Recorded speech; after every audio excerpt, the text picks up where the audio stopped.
If you don't understand it, it's quick. I'm happy to answer it now. So just to start out, so bartering for free information. And we define free as the stuff like Google, Facebook, everything you don't pay out of pocket. Oh, wait, I have two slides where they show the same thing. So it's currently not really counted in final output. That if it's, Google is something that's created to advertise, and advertising is in turn an input to every other industry. And so what we don't like so much about it is wanted content like Twitter by celebrities is treated like unwanted telemarketing. And so the net effect is we can't tell whether people are enjoying their marketing. And other people have said that free internet and TV may contribute as much as $2 trillion to consumer surplus. That's a lot of money, and those people have said that perhaps we're underestimating welfare growth because we're really missing this important category. And we can't say anything about welfare, but we're going to try to measure free content sort of consistently with the rest of GDP. And so if a consumer uses it, it's added to final expenditures, and we're going to value it based on production costs. This is similar to our treatment of other stuff like owner-occupied housing or financial services indirectly measured, where we don't measure the happiness, we just measure how much it costs. And so what I want to make clear up front is that we're not just talking about advertising-supported media, we're also talking about marketing. If you're a user of the content, you may not know whether it's advertising or marketing, because you open a newspaper, there's the explicit ads, then there's the articles written by marketers that might have a little disclaimer on the side. And so it doesn't really matter to us. What matters is you get content in return for listening to or reading material that you don't necessarily want. And so we call it a barter transaction. And so this is just to skip ahead what we find happening to real GDP. And so what we do find is consistent with what the industry literature has said, is that real GDP growth would go up if we counted all this free content. And this is almost all due to the digital stuff, that the non-digital stuff has been relatively smooth over time. But at the same time, if you just look at these scales, it's only about 1% of GDP growth over the past 10 years. This is not a trivial amount of GDP growth from the internet, but it's just not enough to make up for all the other stuff happening in the economy. And so it's not going to explain the entire growth slowdown. So just the outline of the talk. I'd first like to start by talking about standard GDP formula. That this will be a very short explanation of a vast literature on how economics measures consumer surplus and output. And then we're going to suggest our little tweak, which we can, then include the free content. And just to preview, this is about what we get. And finally, we're going to discuss further work if I have time. So the first thing I just want to talk about is how you measure GDP. This is just the standard thing. You have a supply curve, a demand curve, they meet, and you get a market price.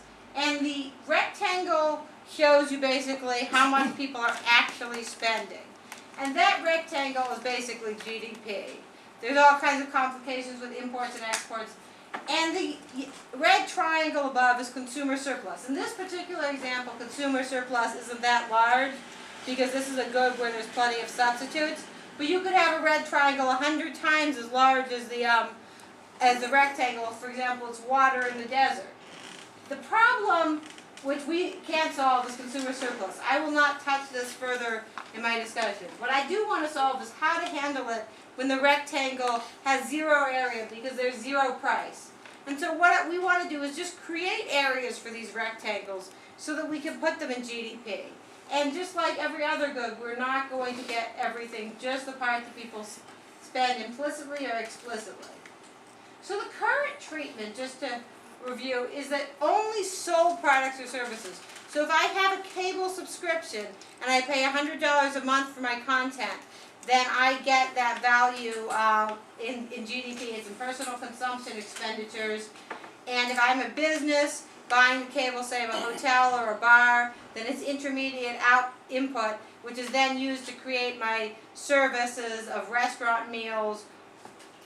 And so with this, it's not really tracked at all if it's produced in-house.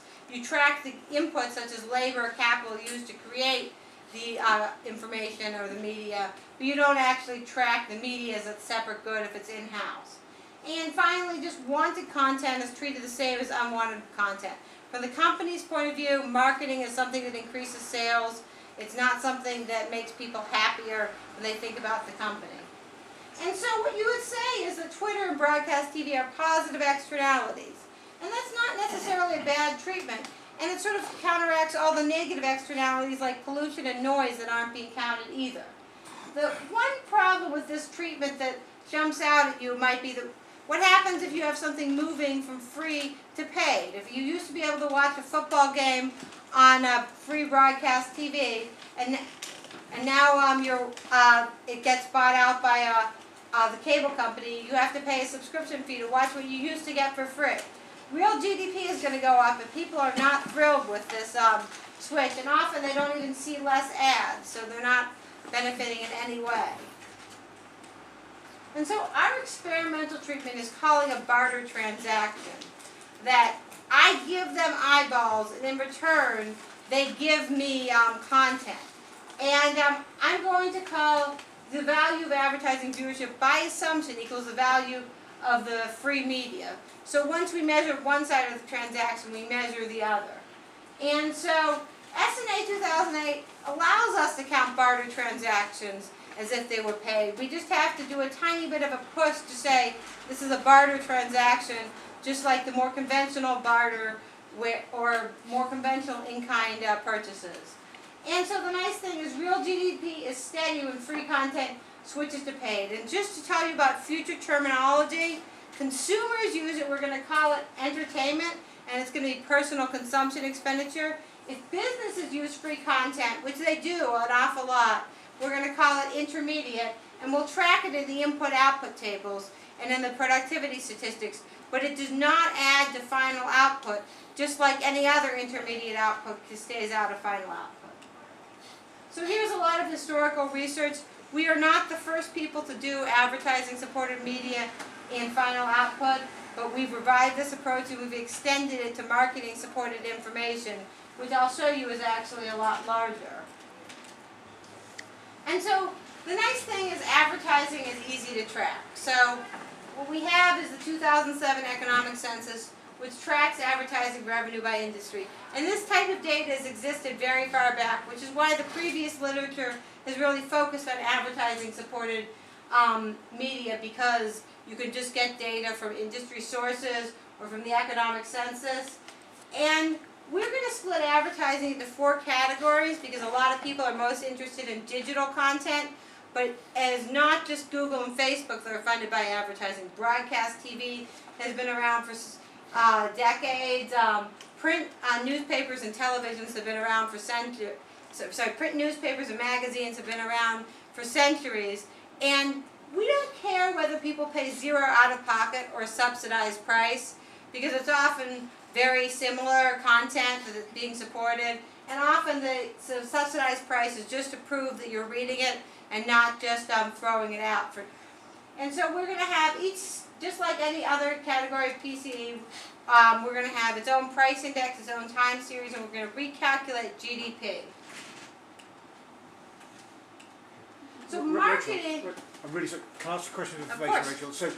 So when you say revenue by industry, so if this is a newspaper, for example, which has an ad in it, that goes into the print newspapers. We actually, I don't have time to go into this, but we pulled the online newspaper advertising, put that in the online. And the same thing we pulled, if I'm an internet publisher that's posting entire television programs, I put that into the cable television, because I want to have the price indexes track sort of the production costs. So just because I'm the New York Times doesn't mean that my bloggers have to be use the same inputs as print media with the big printing presses and everything like that. And just to follow up to your earlier remark, is junk mail in this at all? I have chosen to call junk mail unwanted marketing and therefore do not count it as consumer content. I realize this is controversial. I have a 7-year-old daughter who's interested in fashion. I could sign her up for catalogs because I didn't want to pay for any fashion books. And So this is one of these border cases. Telemarketing, I feel strongly, if anything, should be a negative. But, so I could put it in if necessary, possibly at a very small value. And so marketing is much harder because it's not really an out-of-pocket expense. What we do is we have mostly occupation. We're assuming that if you're a writer employed at a car company, maybe a couple of you are writing the manuals and other stuff that comes with the car. Most people are writing the marketing. And what we also see is specialty inputs, like you have multimedia design companies that are mostly going into producing marketing. And the historical data is a lot weaker, which was, we believe, why in the 70s they were focusing on advertising supported media. That they just didn't have this type of data to identify how much the car companies were spending on marketing. And so the occupational employment survey we use to get the out-of-pocket cost. How much do companies spend on marketing? We also add in a little bit for, and so we also add an opportunity cost marketing. Not how much you spend out of pocket, but how much you would have earned if you hadn't used it for marketing. Freemium games like Candy Crush are the best known example, that they keep on selling, premium items with constant pop-up ads rather than just selling the ad slots that they could to any other company. And so we were going to add in our estimate for that value as well. And so once again, we're splitting marketing into categories so that we can get the right price indexes. And these marketing splits is even more vague than the one with advertising, because you often have the same writers working on a marketing slogan that will be used across different categories. And so we use our best judgment and some data from the research firm Outsell. So here's just our first data on nominal spending. And so the most important thing is the opportunity cost marketing line is really small. People may spend hours and hours playing Candy Crush, but they're not spending very much money on this category. And it's gone up a little bit in recent years, but it hasn't changed much. And the other thing, of course, is that digital marketing, digital advertising have just gone way up. And this is partially canceled out by decline in the other categories. And so the nominal growth of free content is a lot lower than if you just look at the digital share. But the total has also grown as well, especially for marketing. And so the next thing, so not all of this spending is going to actually benefit consumers.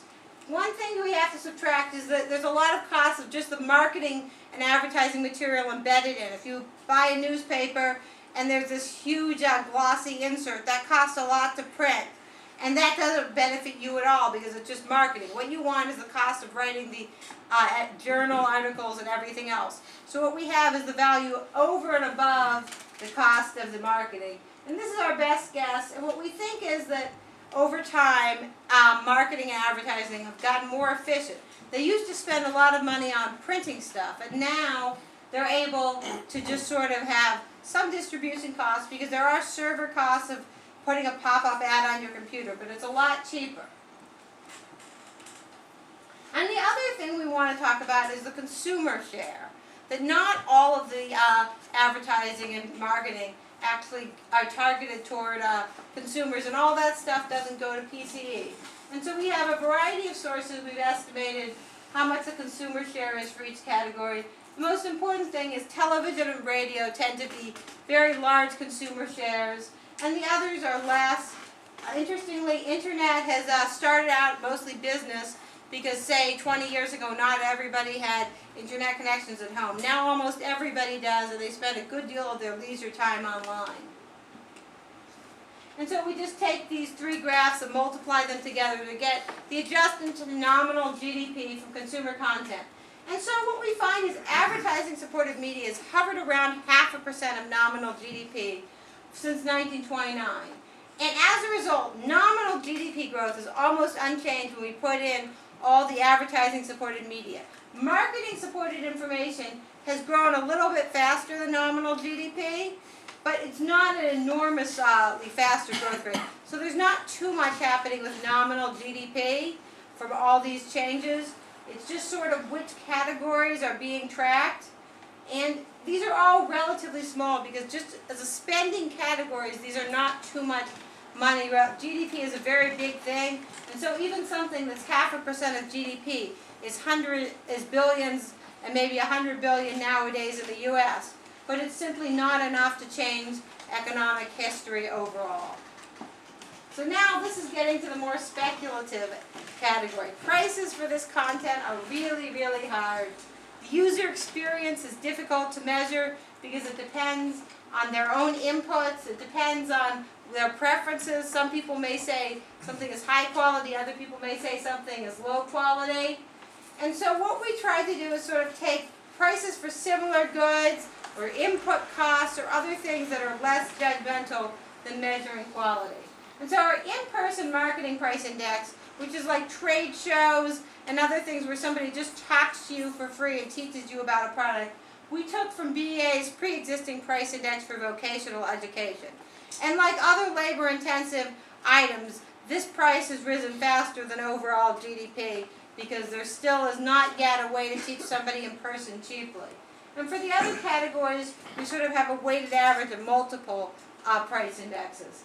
And by design, we're not doing anything with network effects or other quality change that is often important when you're talking about telecommunications and other things like that. So here's online content, which has seen the most exciting stuff happening.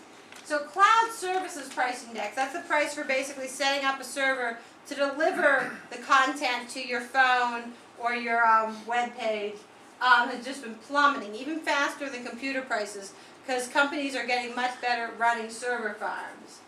On the other hand, the software price indexes have been falling.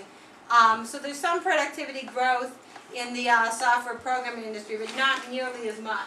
And finally, we have overhead, because there's all kinds of background costs. So we just took the overall services price index. And what we find is that basically prices have been falling pretty fast. Since 1995 to 2015, it went from an index of 800 to about an index of 50. So this is a very fast price decline, and shows that even the huge nominal rise we showed earlier is underestimating how much growth has happened, because there's all this deflation that's making it go even faster. So print content, unfortunately, has not been similarly productive. The book price writing, it does have some increase in from the telecommunications and making it faster to research a story, but most of the writing, the editing, the printing is the same as it always was. Audiovisual content is somewhere in between.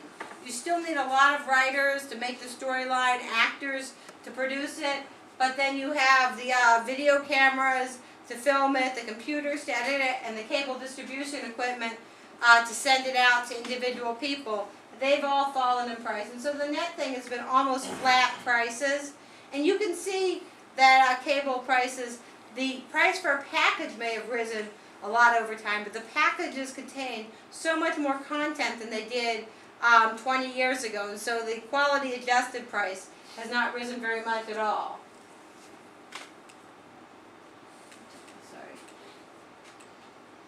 So here's just a summary of how it compares to overall GDP prices. And as people can see, you know, I had to cut off the online price index because it's falling so fast that everything else would not be visible. And the audiovisual prices have fallen, but at a much more moderate pace. And then in-person has risen over time.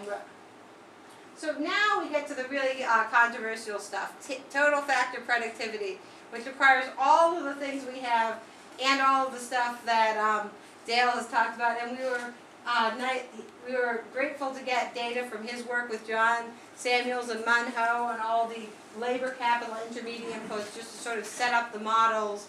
And we're just adding a couple of new inputs to the TFP to see how that changes the productivity statistics. We have available upon request what happens to individual industries, but we're just going to give you the aggregates because there's unfortunately no time to talk about it. But what we'll say is that advertising supported media, unsurprisingly, is a couple of industries in the information sector. Marketing-supported information is produced by almost every industry, though it is more heavily produced by some that have a large overhead and active marketing departments, and less by the ones that are more commodities. And so we need to calculate viewership prices in order to get total factor productivity, because even though real GDP doesn't depend on inputs, productivity does. And so here's what we get for the business sector total factor productivity. And these pretty much mirror the real GDP changes, but less dramatically, because a lot of the increase in output of online free content is people are spending so much more time online, and so you get better content per hour online, but you're also spending more time, and so the net effect is a slight decrease, but still it's a pretty large increase in total factor productivity over time, considering its share relative to the overall economy. And so we do have some TFP increase, but just like before, it's unfortunately not enough to reverse the slowdown. And so now, if I have a few minutes, I'd like to talk to you about something that's a little more speculative, but may end up being more important. And so we're talking about, so far, advertising and marketing, which are sort of you receive outside of the store, and you have less demand that you buy immediately. But you also have something, free shopping experiences. When you go in the store and the salesperson provides you an in-person help, advice on how, what you might want. It might be something like a free sample to help you determine if you want something, or it might be help telling you what to buy. And these are things that by law and custom, you can take the free sample and leave the store without buying the product if you decide you don't want it. And so it's not really included in the price of the item, because if it were, you would just, you wouldn't do it unless you were sure. So we experimented with including free experiences in GDP. And so just like before, it's a barter transaction. And we don't know exactly how to measure it. It's very difficult to find how much of the salespeople's time is spent helping people who have not yet bought versus helping customers in the process of purchasing. But we think that there's a lot of money going into providing nice shopping experiences over time. And we think that the price index for the shopping experience has risen faster than overall GDP. And so the net effect is to get a decrease in GDP growth possibly. That it used to be that you got an attentive salesperson who really helped you understand your product. Now for the same amount of money, you get somebody who just tells you to read the box and figure it out on your own. And this is entirely rational from the stores, because if a salesperson is an expensive worker, then you have to cut back on it. And so this suggests if you want to measure real GDP growth, the free information you get online is very important and cannot be ignored, but at the same time it's not the only story. You have to talk about everything free people get. And if we ever get data, there's all these distributional impacts. The people who enjoy free information online tend to be younger, they tend to be more computer literate, they may have higher other resources available to them, whereas people who rely on salespeople in person are very different demographically, and so there may be distributional things that are worth studying if we could ever find the data. And so just conclusion is, we're recalculating GDP when free content is included in final expenditures. And this is most important for online content, which has just been exploding recently, and all the policymakers are focusing on. But it's also other free content that has existed for a while, some of which is declining. And we do find a small increase in recent GDP growth. And this increase is not trivial at all if you compare it to the size of the online industry, that it really is contributing disproportionately to the economic growth. But it's just not enough to fix the recent stagnation. And our result doesn't even really measure consumer surplus, so it's not inconsistent with all those papers finding huge consumer surplus. But this just may be an industry that produces consumer surplus far beyond its profits. And before 1998, there's almost no effect on long-term GDP growth. But that doesn't mean it didn't exist. It just means that it tracked overall GDP. Okay, thank you.